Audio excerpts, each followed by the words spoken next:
buenas noches a todos los que nos acompañan hoy 14 de agosto. Bienvenidos a Horror Hazard, su programa radial de terror acá por Soundtrack Radio, la radio geek en Costa Rica. Buenas noches, saludos a todos los que nos están escuchando desde casita, en alguna sesión en el gimnasio, en la oficina, en el carro. Un saludo muy especial a los compañeros de aseo del Hospital San Juan de Dios que están en el turno de la noche escuchándonos. Después de haber escuchado los relatos de la semana anterior, pues muchos se contactaron con nosotros y nos tienen ahí algunas historias que en próximos programas les estaremos contando. Saludos también acá a la generación de 1991 de la Escuela Concepción de la Juelita, que también están en sintonía con nosotros. Gracias a todos por sintonizarnos esta noche desde www.soundtrack.co.cr. Les saludan Amy Jiménez, Karina Araya y en los controles Jonathan Córdoba. Hoy martes con un magnífico programa porque vamos a hablar sobre asesinos seriales y el impacto en el cine. Y en nuestro segundo bloque el relato del día de hoy que les va a encantar. Quédense en sintonía, nosotros somos Horror Hazard.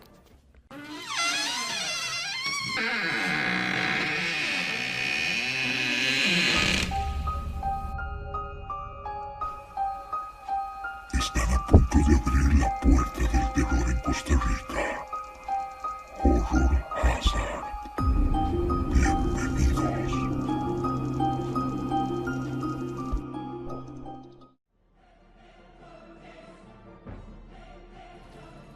Si a ustedes de los que les gusta estar enterado de lo mejor del terror, películas, series, videojuegos, relatos, todo lo relacionado con este género, bueno, les cuento una cosita, este es su programa. Repórtenos su sintonía en la publicación que acabamos de poner al inicio de la transmisión en nuestra página de Facebook de Horror Hazard.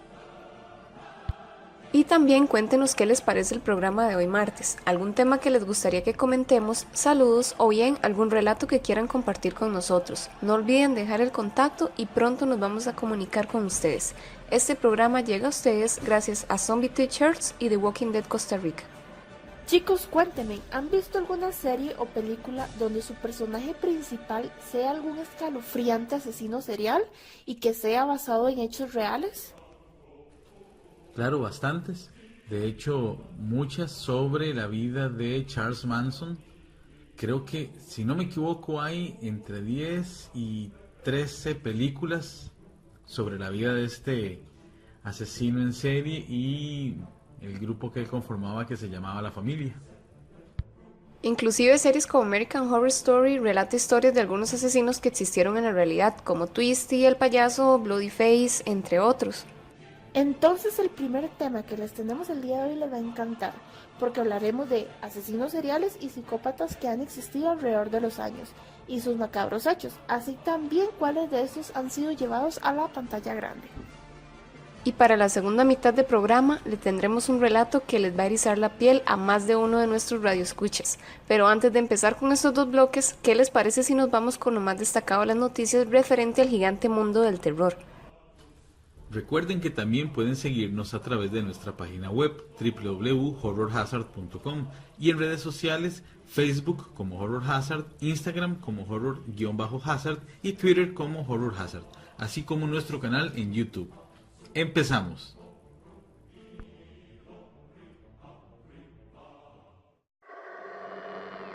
Las noticias de la semana.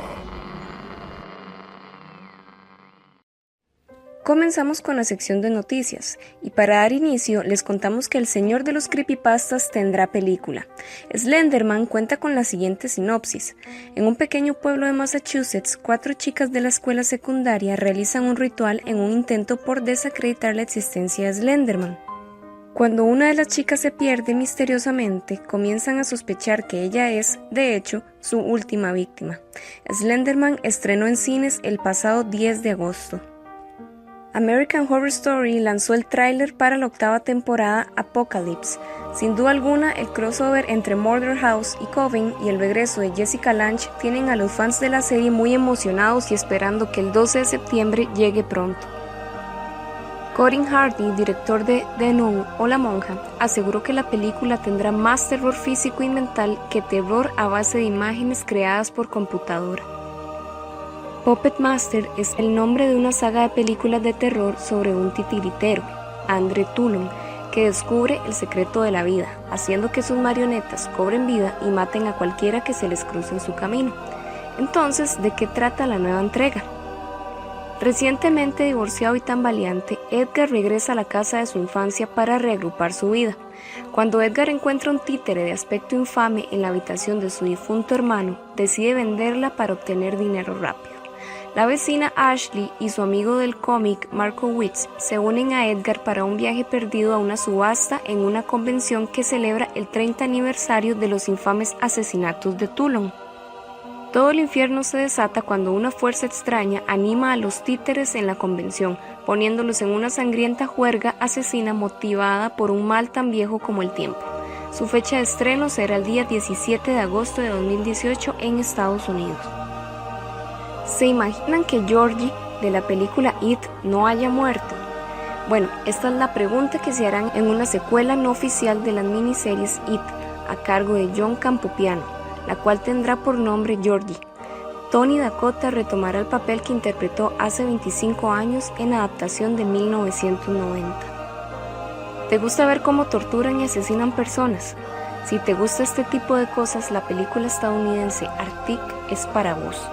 En el país de las granjas rurales, un asesino en serie obsesionado con el cómic choca con un purista de línea recta sobre el destino de un joven. ¿Cómo lograrán detener a este asesino serial?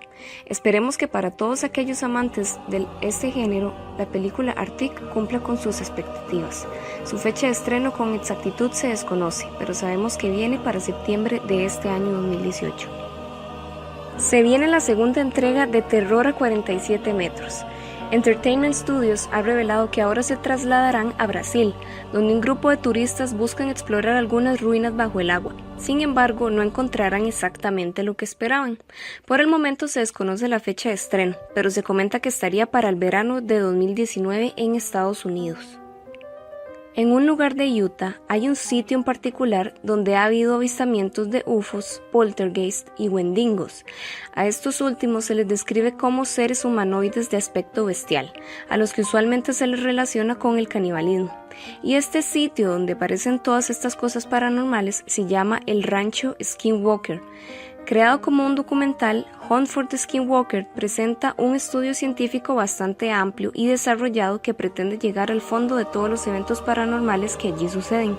Este documental estará disponible en Vimeo y en iTunes a partir del próximo 11 de septiembre. Por ahora, estas fueron las noticias más recientes del género del terror. No olviden seguirnos en redes sociales y en nuestra página web para estar actualizado con todas las noticias del momento. Seguimos acá en Horror Hazard. Las noticias de la semana. Si quieren estar informados con lo último de las noticias alrededor de la 9ª temporada de su serie favorita, sus actores, adelantos, entrevistas y todo lo relacionado al universo de The Walking Dead, vayan a Facebook y búsquenos como The Walking Dead Costa Rica, o bien en Instagram como TWD Costa Rica, todo pegado. Si quieren compartir con otras personas esta pasión por The Walking Dead, envíenos un mensaje de WhatsApp con su nombre al 83490203 y con gusto los agregaremos al chat para poder conversar un poco más. Somos The Walking Dead Costa Rica.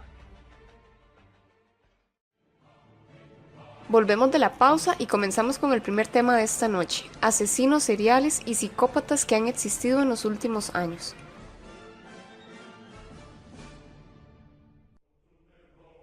Y bueno, chicos, como les comenté al principio del programa, el primer tema de hoy son psicópatas y asesinos en series. Esos asesinos que han convertido actos atroces, algunos que desconocemos y otros que son muy conocidos y también que son llevados a pantalla grande. Los psicópatas, quienes en ocasiones acaban convirtiéndose en asesinos en serie, han sembrado pánico en la sociedad. Un ejemplo de ellos es Jack el Destripador, que asesinó a 5 prostitutas en Londres en 1888 y nunca fue capturado. El psicópata también ha dado mucho de qué hablar a lo largo de la historia, tanto en la literatura como en el teatro, la música y el cine, siendo uno de los temas preferidos por los directores de Hollywood.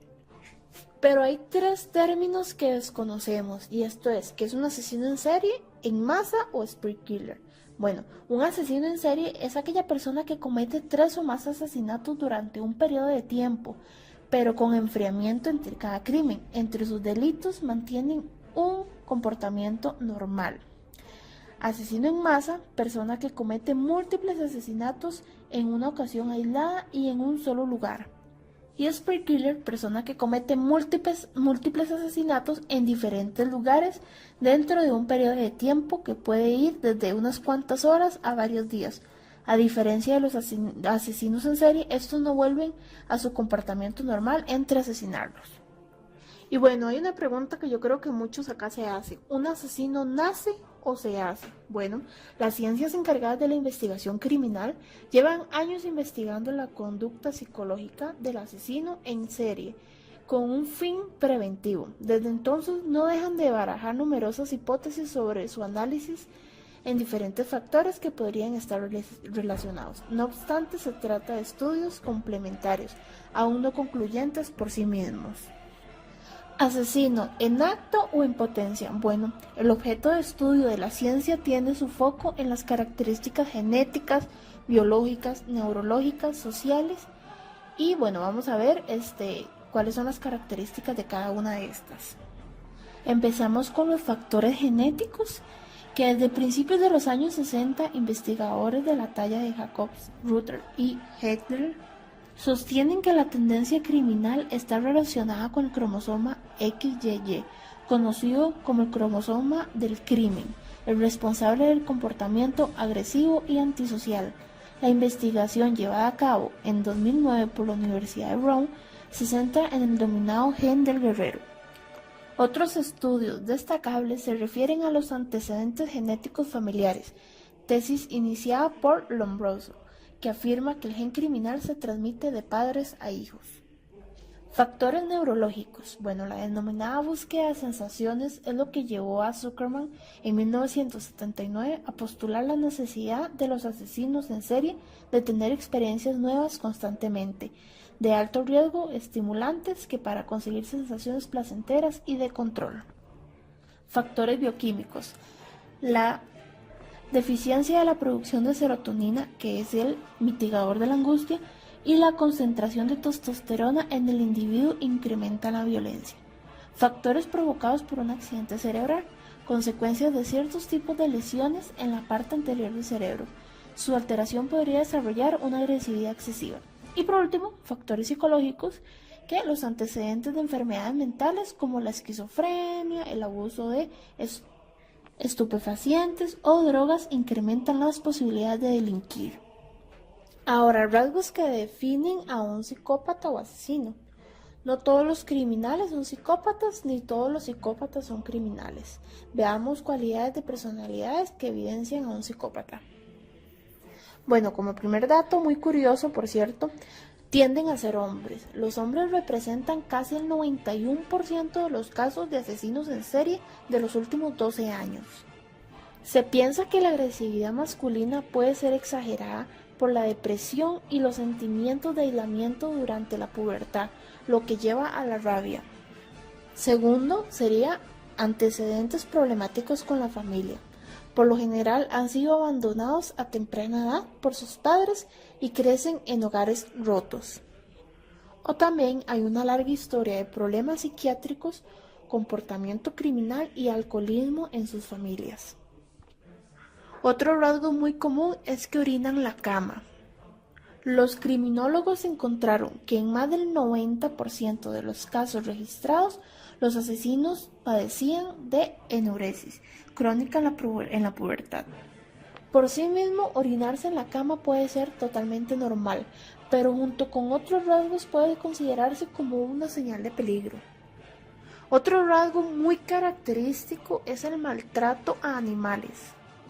Hay muchos casos de asesinos en serie que comienzan sus obsesiones con la muerte y torturando animales, como gatos, perros, ratas, hámsters, cualquier mascota que tengan en la casa, o algún animal que se encuentren por ahí, dando al autor el control y el poder sobre una víctima indefensa y desarrolla sentimientos de dominio y autorrespeto.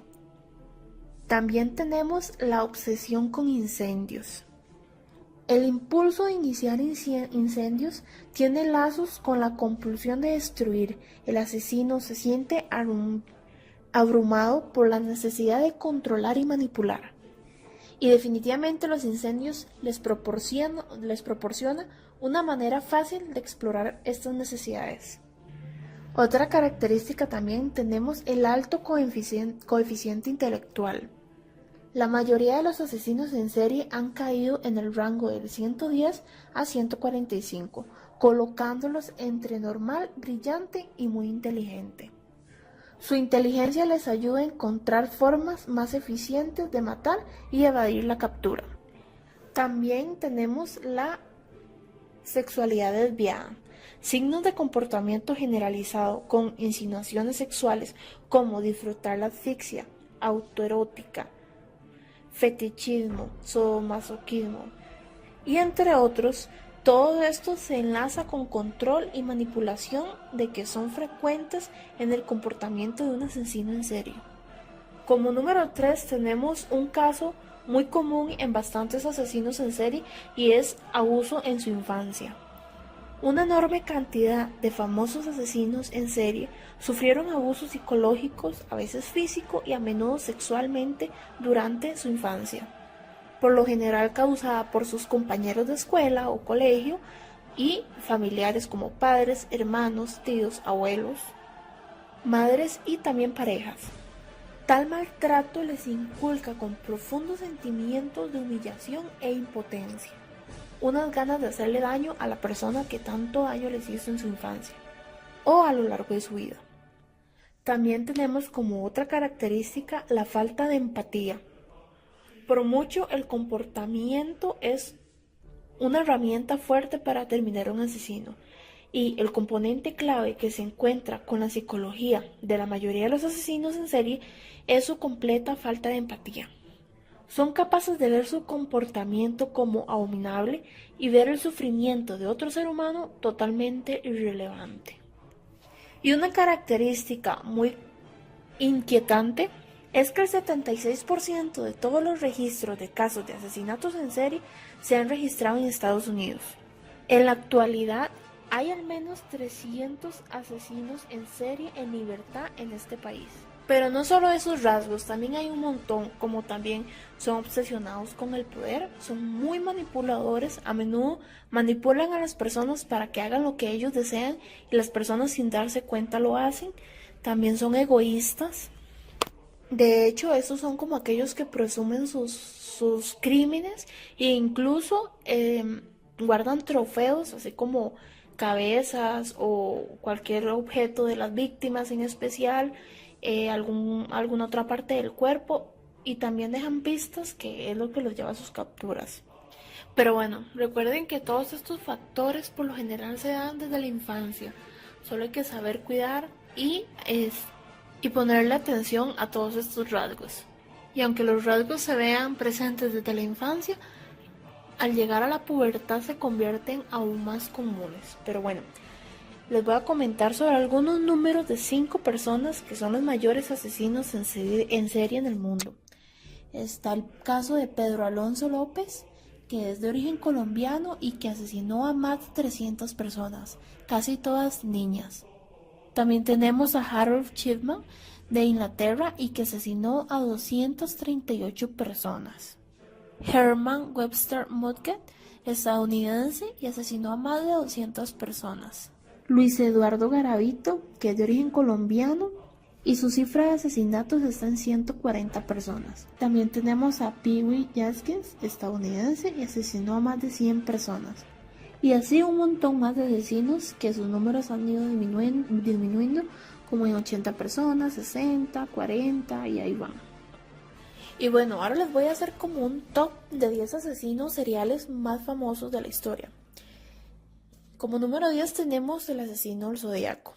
El asesino del Zodíaco fue un asesino en serie que acechó el norte de California entre diciembre de 1968 y octubre de 1969.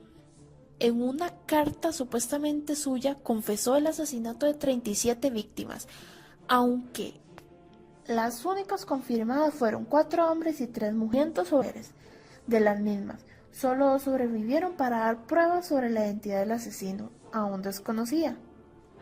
Se estimó que Zodiaco, como él mismo se describía, tendría entre 20 y 30 años en el momento de sus crímenes. Era blanco, corpulento, pelo castaño y tenía un alto conocimiento sobre lenguajes cifrados y poseía una gran inteligencia. Entre sus víctimas están David Arthur, de 17 años, y Betty Lowe, de 16 años. Fueron asesinados con un arma de fuego el 20 de diciembre de 1968. También destaca Michael Renaud, de 19 años, y Darlene Elizabeth, de 22 años, acribillado el 4 de julio de 1969 en un campo de golf a las afueras de Vallejo. Darlene falleció mientras que Michael sobrevivió. También destacan Brian Calvin, de 20 años, y Cecilia, de 22 años, apuñalados el 27 de septiembre de 1969, en lo que en la actualidad denominada la Isla del Zodiaco, ubicado en el condado de Napa. Brian sobrevivió a 6 puñaladas en la espalda, pero Cecilia murió a causa de sus heridas 2 días después en el hospital Queen of Valley en Napa. Y Paul Lee, de 29 años, muerto por arma de fuego el 11 de octubre de 1969 en San Francisco. Como le dijo anteriormente, según la carta, él asesinó a 37 personas, pero esas son las personas que están registradas gracias a las pruebas de las personas sobrevivientes. Como número 9 tenemos a Isabel Bathory.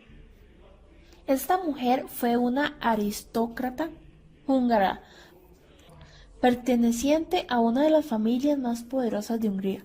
Han pasado a la historia por haber sido acusada y condenada de ser responsable de una serie de crímenes motivados por su obsesión por la belleza, que le han valido el sobrenombre la Condesa Sangrienta. Es la mujer que más ha asesinado en la historia de la humanidad, con 650 muertes. Según algunas opiniones, los crímenes atribuidos a la condesa pudieron ser invenciones de sus enemigos en un contexto político muy complejo para buscar su predicción y su muerte. Isabel utilizaba la sangre de sus jóvenes sirvientas y pupilas para mantenerse joven en una época en que una mujer de 44 años se acercaba peligrosamente a la ancianidad.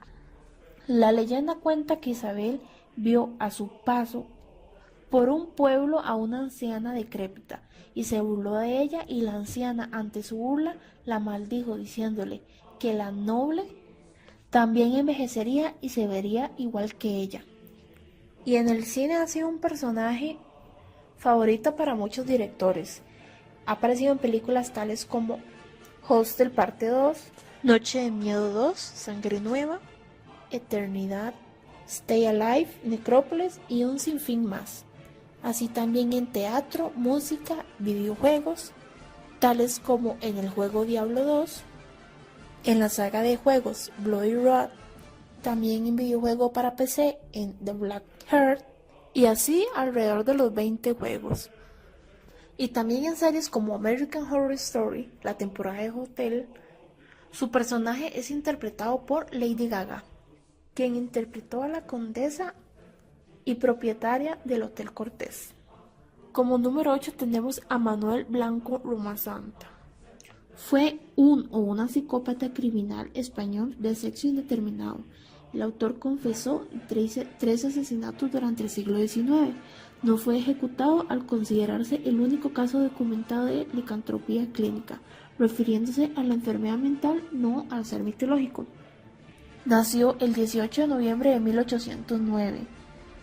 En su partida de nacimiento figura consignado así, pues se creyó que era una niña, y fue criada como tal durante sus primeros años, hasta que 8 años más tarde su certificado de nacimiento fue modificado para que figurase como Manuel.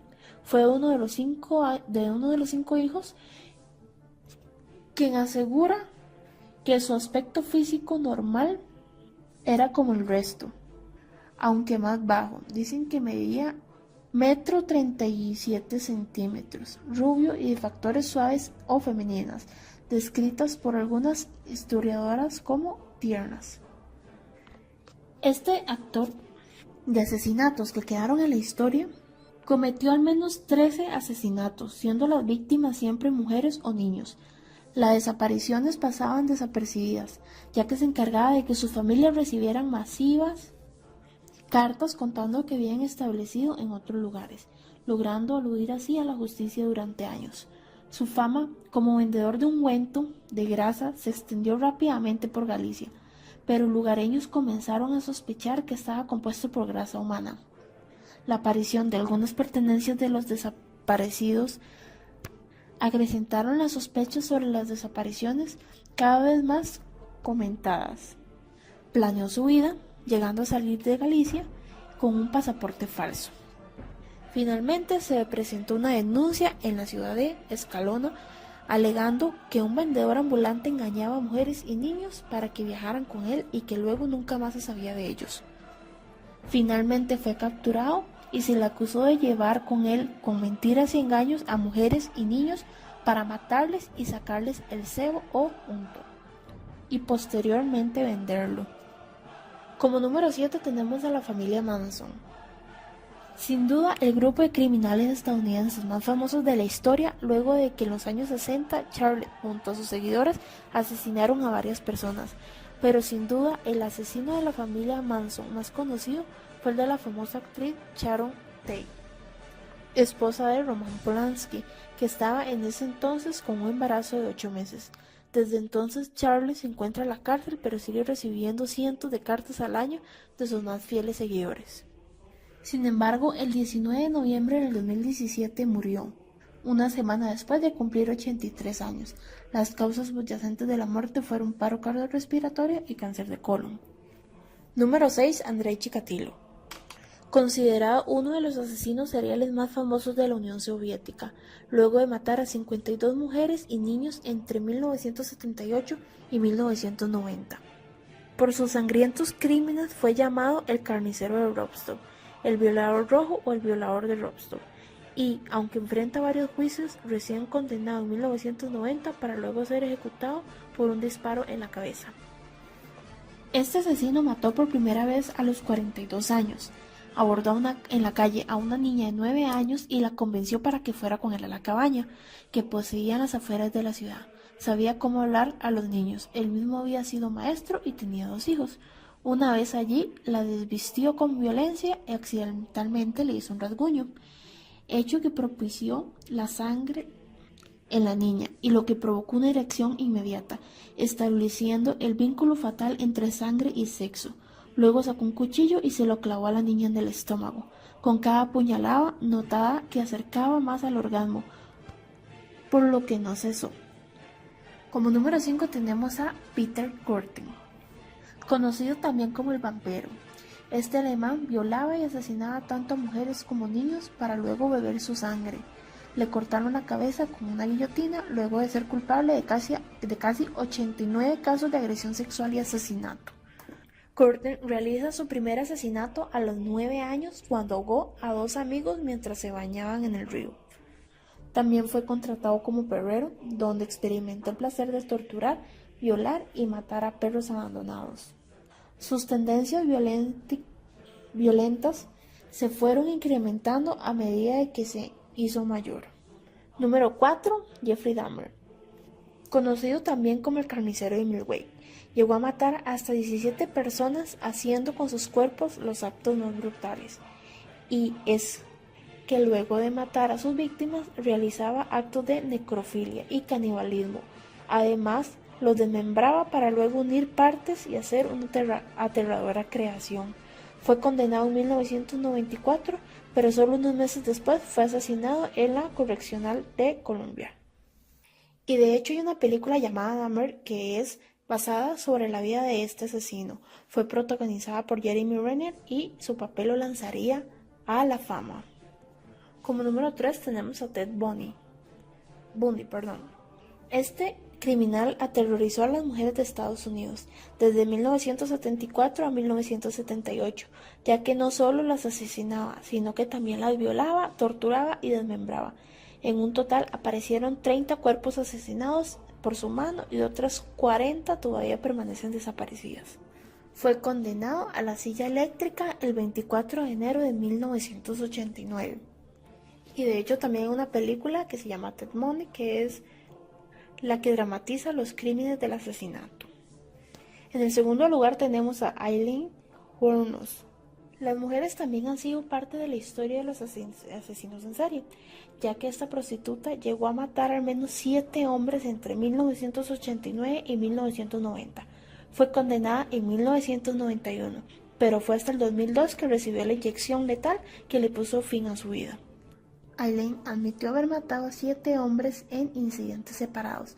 Todos ellos afirmó la violaron o intentaron hacerlo mientras ejercía la prostitución. Fue condenada a muerte en 2002. Y en su adaptación al cine está la película Monster, asesina en serie, y se estrenó el 26 de diciembre del 2003. Esta película tuvo un premio Oscar a la mejor actriz en el 2003.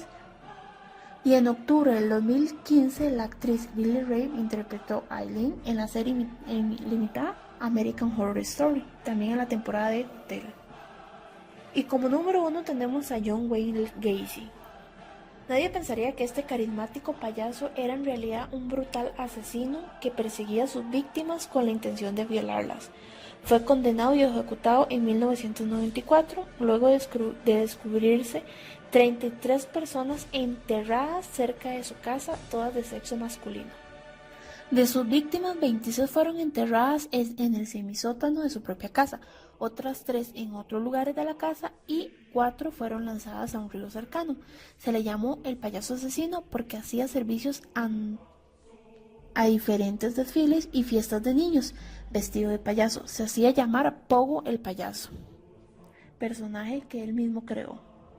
Pero este no se quedó atrás para hacer una película a su nombre llamada Gacy el payaso asesino. Disculpen. También fue la base para una película como lo fue It, y también en la serie American Horror Story en la temporada de Freak Show, interpretando a Twisty el payaso. Y otro asesino que no se podía quedar por fuera era Ed Gein, el asesino que hizo tétricos objetos con piel humana. Ed mató a varias personas, pero se distinguió porque antes de comenzar a matar, se metía a los cementerios para robar cadáveres, hasta que encontró a sus primeras víctimas. Durante todo este tiempo no se sabe cuántas personas fueron asesinadas por Ed Gein, pero se sabe que fueron muchas más de las que se creía. Gein fue declarado enfermo mental y murió en 1984 por una insuficiencia respiratoria. Chicas, qué miedo saber que cualquier persona a nuestro alrededor, ya sea en el trabajo, en el estudio, en el vecindario, puede ser un asesino en serie y lo veamos todos los días y no tengamos la menor idea. Y lo peor de todo, pues caer luego en sus manos y pasar una situación similar a las que Karen nos describió. Definitivamente es algo perturbador tanto para las múltiples víctimas como también para los familiares y vecinos. Pues bien, si hay alguna historia que te llamó la atención o alguna película de este género que te gusta, no dudes en comentarnos en nuestra página de Facebook. A Pablo le gustan las películas de terror. A Jenny, los juegos de video. Y a Mariano, las series retro.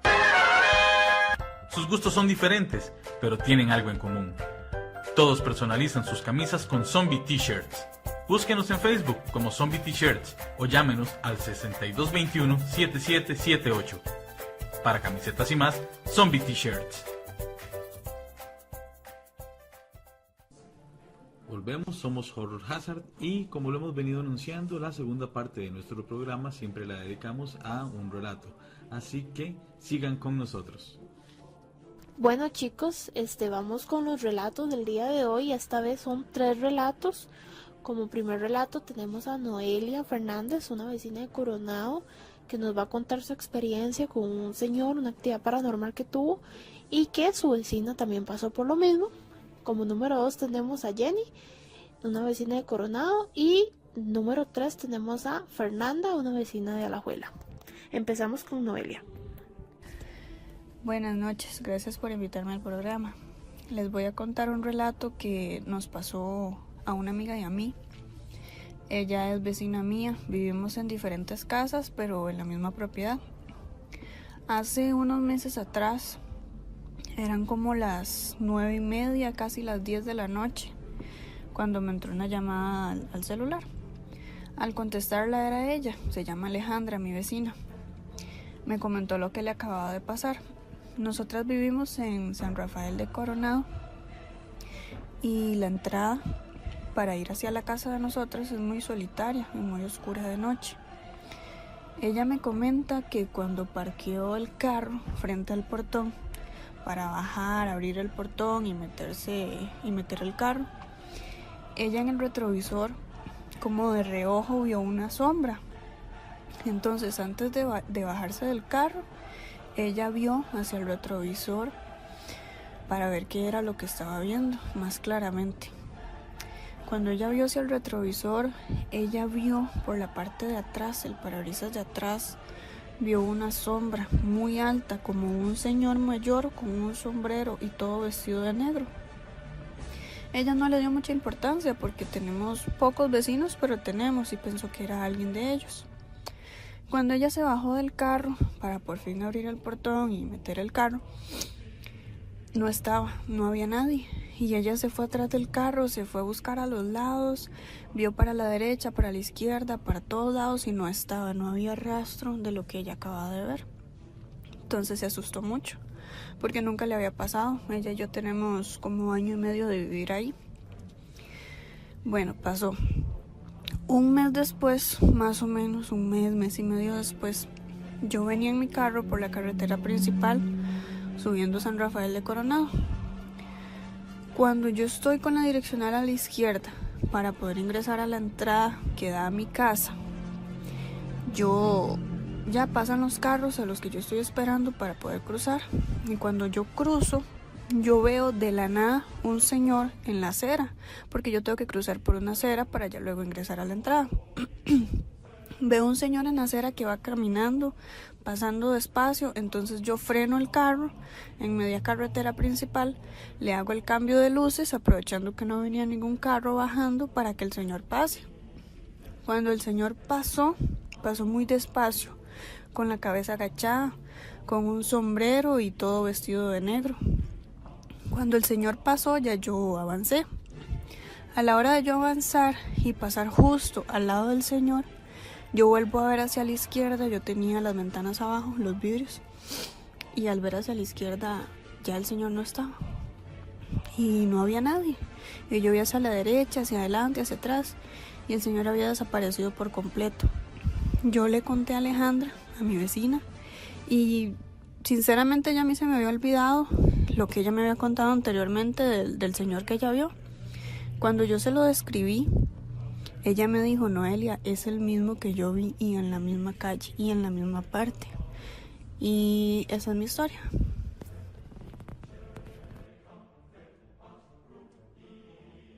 Buenas noches, mi nombre es Jenny, soy de Coronado. Cuando tenía 13 años, nos habíamos ido a vivir un tiempo a Cervantes de Cartago, mi mamá, mi padrastro y yo. Desde que llegamos a la casa, yo sentí un ambiente muy pesado. Por las noches no podía dormir, siempre era ese algo, ¿verdad?, que le decía a uno. Yo era muy chiquilla en aquel entonces.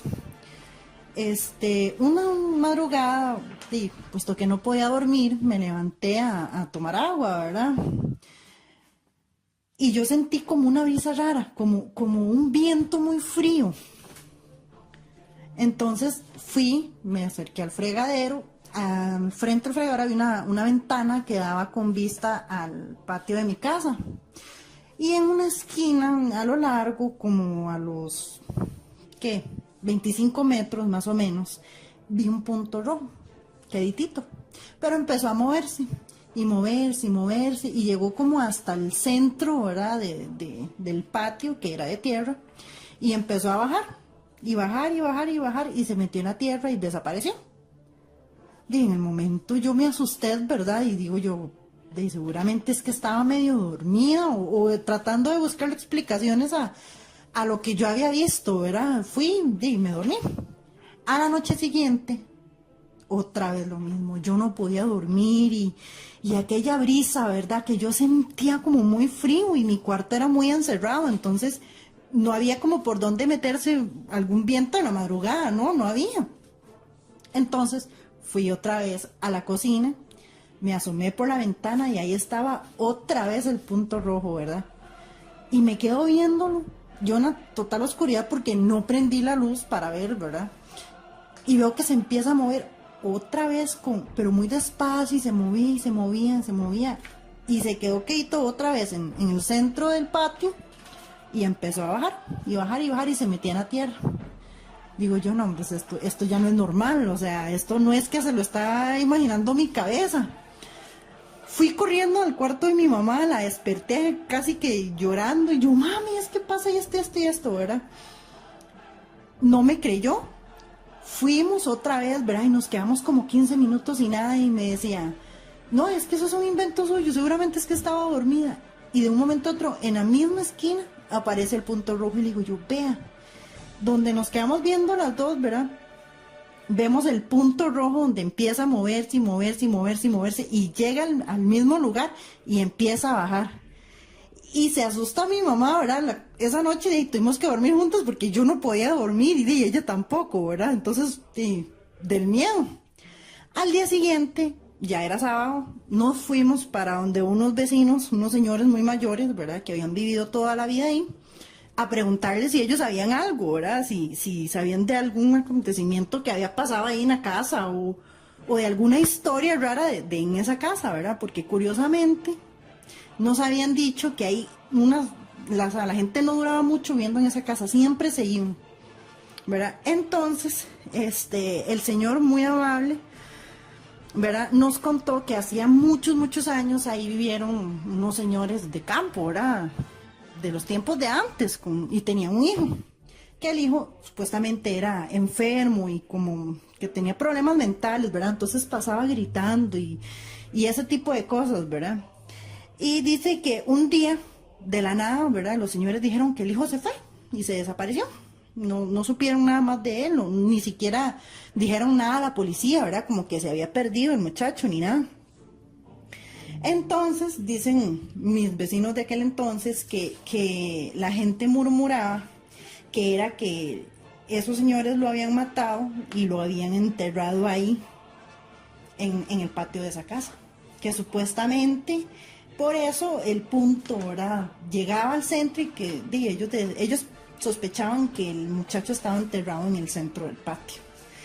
Y entonces, evidentemente, no nos quedamos ahí para averiguarlo porque no se podía. El ambiente en esa casa era muy pesado y era aquella brisa siempre en las madrugadas y era siempre como a la 1 de la mañana, ¿verdad? Que se sentía aquel frío y aquel miedo, y uno sentía que lo estaban viendo, porque yo sentía que me estaban viendo como a lo largo, ¿verdad? Entonces, esa es mi historia de algo paranormal, digo yo, que me pasó cuando yo estaba niña. Bueno, qué susto la historia que nos cuenta Jen. Posiblemente, pues era un aviso de que tal vez había algo o alguien, ¿verdad? En el caso del muchacho que se cree, que cuenta la leyenda que los papás lo mataron y lo enterraron, o pues quién sabe de dónde provenía esa luz. Bueno, nuestra amiga Jen nos comenta que en esa casa pues la gente no duraba, inclusive me comentó también que hace poco fueron y que los vecinos fueron donde los señores que ellos les habían preguntado y le contaron que no, que definitivamente, o sea, la casa sigue igual, que muy pocos inquilinos, duran muy poco y luego se van y así van. Buenísimos estos relatos. Lastimosamente estamos cortos de tiempo, entonces el relato de María Fernanda lo vamos a pasar para un próximo programa. Recuerden, si tienen alguna experiencia que deseen compartir con nosotros, no duden en enviarnos un mensaje al WhatsApp al 8349-0203 y con gusto las compartiremos. No olviden 8349-0203. O también nos las pueden hacer saber por medio de todas nuestras redes sociales. Bueno, chiquillas, se nos fue el programa una vez más, el tiempo pasa rapidísimo. Para todos los que llegaron tarde a la transmisión, les recuerdo que pueden volver a escucharnos el jueves a partir de las 9 en punto de la mañana, ojo, 9 de la mañana, acá por Soundtrack Radio. Para la próxima semana tendremos como tema principal las pesadillas y por supuesto el relato del día. Fue un placer compartir con ustedes, somos Horror Hazard y recuerden, el terror nunca estuvo tan cerca. Buenas noches.